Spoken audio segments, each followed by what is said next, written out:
Learn English through stories E19 PDF. Adapted and modified by Kulwant Singh Sandhu. Contents: 1. A special tree. 2. Harpent the wise. 3. Grammar page. 1. A special tree. By Ruskin Bond. One day, when Rakesh was 6, he walked home from the Mussoorie Bazaar eating cherries. They were a little sweet, a little sour, small, bright red cherries, which had come all the way from the Kashmir Valley. Here in the Himalayan foothills where Rakesh lived, there were not many fruit trees. The soil was stony, and the dry cold winds restricted the growth of most plants. But on the more sheltered slopes there were forests of oak and deodar. Rakesh lived with his grandfather on the outskirts of Mussoorie, just where the forest began. His father and mother lived in a small village 50 miles away, where they grew maize, rice and barley in narrow terraced fields on the lower slopes of the mountain. But there were no schools in the village, and Rakesh's parents were keen that he should go to school. As soon as he was of school-going age, they sent him to stay with his grandfather in Mussoorie. He had a little cottage outside the town. Rakesh was on his way home from school when he bought the cherries. He paid 50 paise for the bunch. It took him about half an hour to walk home, and by the time he reached the cottage there were only 3 cherries left. "Have a cherry, grandfather," he said as soon as he saw his grandfather in the garden. Grandfather took 1 cherry and Rakesh promptly ate the other 2. He kept the last seed in his mouth for some time, rolling it round and round on his tongue until all the tang after taste had gone. Then he placed the seed on the palm of his hand and studied it. "Are cherry seeds lucky?" asked Rakesh. "Of course." "Then I'll keep it." "Nothing is lucky if you put it away. If you want luck, you must put it to some use." "What can I do with a seed?" "Plant it." So Rakesh found a small space and began to dig up a flower bed. "Hey, not there," said grandfather. "I've sown mustard in that bed. Plant it in that shady corner, where it won't be disturbed." Rakesh went to a corner of the garden where the earth was soft and yielding. He did not have to dig. He pressed the seed into the soil with his thumb, and it went right in. Then he had his lunch and ran off to play cricket with his friends, and forgot all about the cherry seed. When it was winter in the hills, a cold wind blew down from the snows and went woo-woo-woo in the deodar trees, and the garden was dry and bare. In the evenings grandfather and Rakesh sat over a charcoal fire, and grandfather told Rakesh stories about people who turned into animals, and ghosts who lived in trees, and beans that jumped and stones that wept, and in turn Rakesh would read to him from the newspaper, grandfather's eyesight being rather weak. Rakesh found the newspaper very dull, especially after the stories, but grandfather wanted all the news. They knew it was spring when the wild duck flew north again, to Siberia. Early in the morning, when he got up to chop wood and light a fire, Rakesh saw the V-shaped formation streaming northward, the calls of the birds carrying clearly through the thin mountain air. One morning in the garden he bent to pick up what he thought was a small twig, and found to his surprise that it was well rooted. He stared at it for a moment, then ran to fetch grandfather, calling, "Dada, come and look, the cherry tree has come up." "What cherry tree?" asked grandfather, who had forgotten about it. "The seed we planted last year, look, it's come up." Rakesh went down on his haunches, while grandfather bent almost double and peered down at the tiny tree. It was about 4 inches high. "Yes, it's a cherry tree," said grandfather. "You should water it now and then." Rakesh ran indoors and came back with a bucket of water. "Don't drown it," said grandfather. Rakesh gave it a sprinkling and circled it with pebbles. "What are the pebbles for?" asked grandfather. "For privacy," said Rakesh.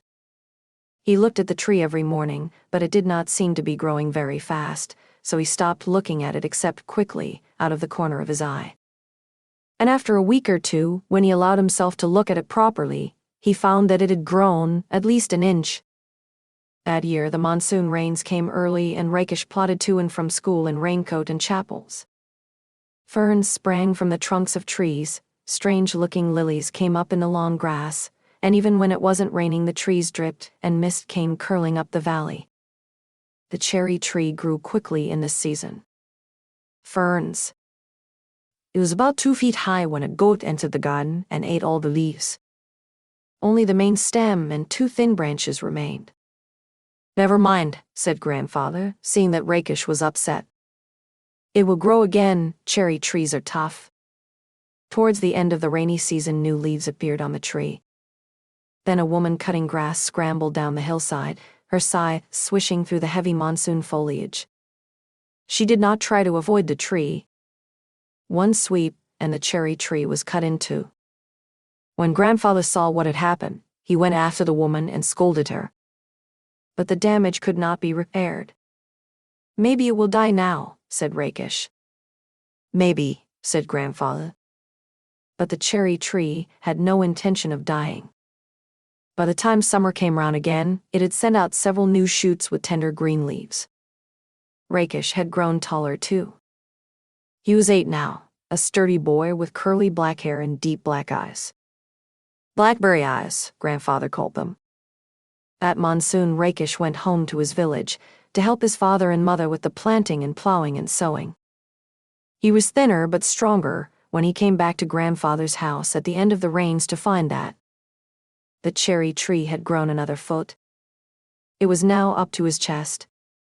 Even when there was rain, Rakish would sometimes water the tree. He wanted it to know that he was there.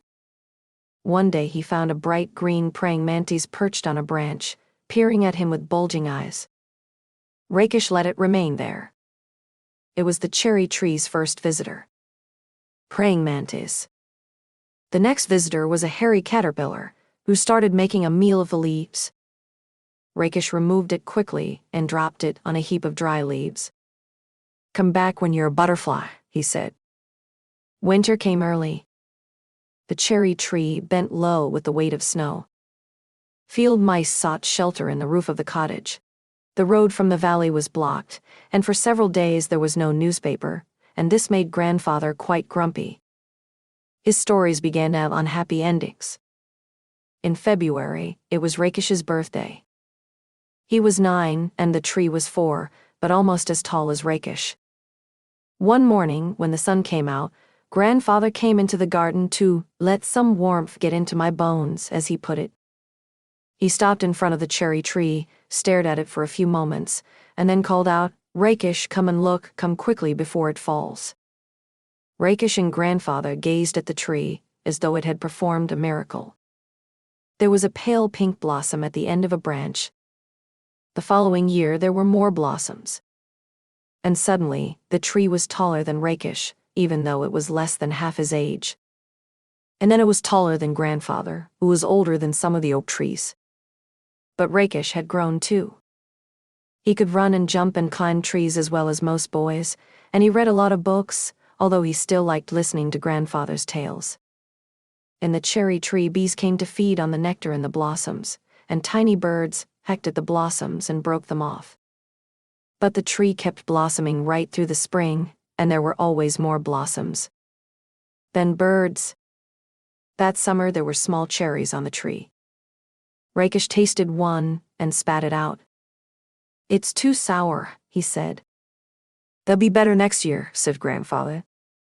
But the birds liked them, especially the bigger birds, such as the bulbuls and scarlet minivets, and they flitted in and out of the foliage, feasting on the cherries. On a warm sunny afternoon, when even the bees looked sleepy, Rakish was looking for Grandfather without finding him in any of his favorite places around the house. Then he looked out of the bedroom window and saw Grandfather reclining on a cane chair under the cherry tree. "There's just the right amount of shade here," said Grandfather. "And I like looking at the leaves." "They're pretty leaves," said Rakish. "And they are always ready to dance if there's a breeze." After Grandfather had come indoors, Rakish went into the garden and lay down on the grass beneath the tree. He gazed up through the leaves at the great blue sky. And turning on his side, he could see the mountains striding away into the clouds. He was still lying beneath the tree when the evening shadows crept across the garden. Grandfather came back and sat down beside Rakish, and they waited in silence until the stars came out and the nightjar began to call. In the forest below, the crickets and cicadas began tuning up. And suddenly the trees were full of the sound of insects. A nightjar bird. "There are so many trees in the forest," said Rakish. "What's so special about this tree? Why do we like it so much?" "We planted it ourselves," said Grandfather. "That's why it's special." "'Tis one small seed," said Rakish, and he touched the smooth bark of the tree that he had grown. He ran his hand along the trunk of the tree and put his finger to the tip of a leaf. "I wonder," he whispered. "Is this what it feels to be God?" 2. Harapant the Wise, by Sudhamurthy. During the reign of one of the Vijayanagar emperors, there lived a wise magistrate named Harapant. His verdicts were always fair, and people came to him from all over the vast kingdom so he could settle their disputes. In the city, there lived a greedy ghee merchant named Shiryala Shetty. His shop always had 20 barrels of ghee, but of these, 15 would be good, and the remaining 5 adulterated. He would mix the adulterated ghee with the good one and sell it to the people. This went on for a long time, till finally the people got tired of being cheated and complained to Harapant. Harapant got the ghee examined and found it to be adulterated indeed. He gave Shiryala a choice of punishment. He could either drink the 5 barrels of adulterated ghee from his shop, or he could get 100 lashings or pay 1,000 gold coins to the treasury. Shiryala started thinking. Losing 1,000 gold coins was too much and 100 lashings too painful. So he decided to drink up the 5 barrels of ghee. Though Shiryala sold adulterated stuff in his shop, he had always made sure his own food was of the best quality. So after drinking 1 barrel of the bad ghee, he started feeling sick. By the 3rd barrel, he was vomiting. At this point, he decided to opt for the lashings instead. But his was a pampered body, unused to any hard work. After 10 lashes, he started trembling, by 20 he was giddy, and by 40 he was half dead. "Stop," he screamed. "I will pay the 1,000 gold coins, just let me go." Finally Shiryala had to pay the money, and he ended up suffering all 3 punishments, something he would not forget in a hurry. The people of the city got to use only the best quality ghee in their food from then on. Another time, Gunakara, a poor coolie, was walking by Vibhandaka's clothes store. Vibhandaka was a rich merchant who owned a huge clothes store right in the center of the town.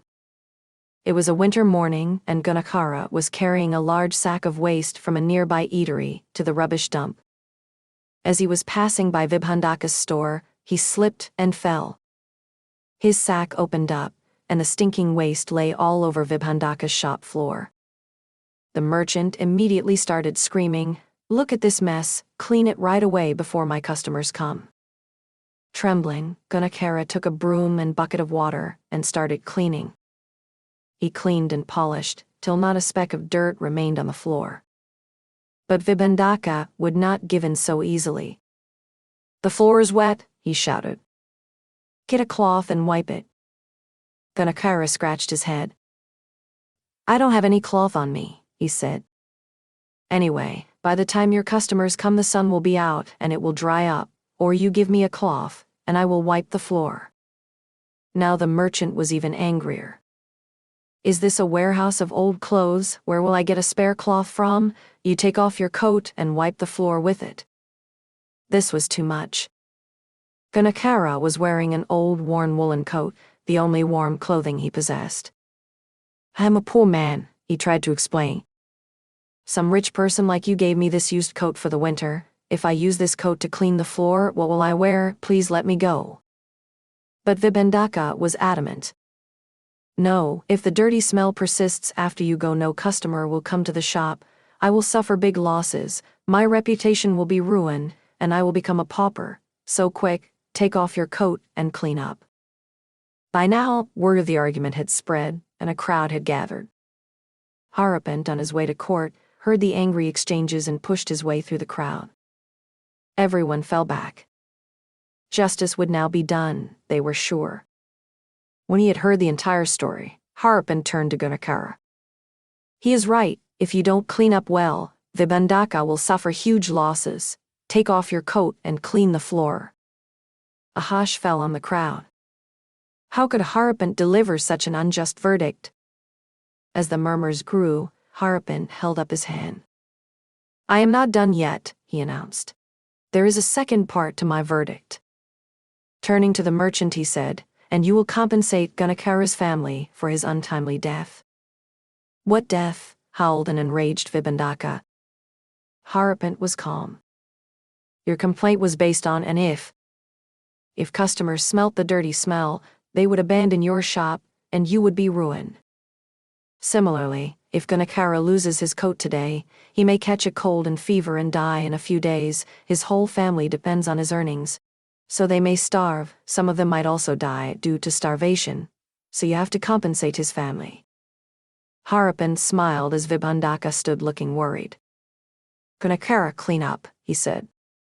And Vibhandaka, let him go inside the store and choose the best and warmest coat for the winter.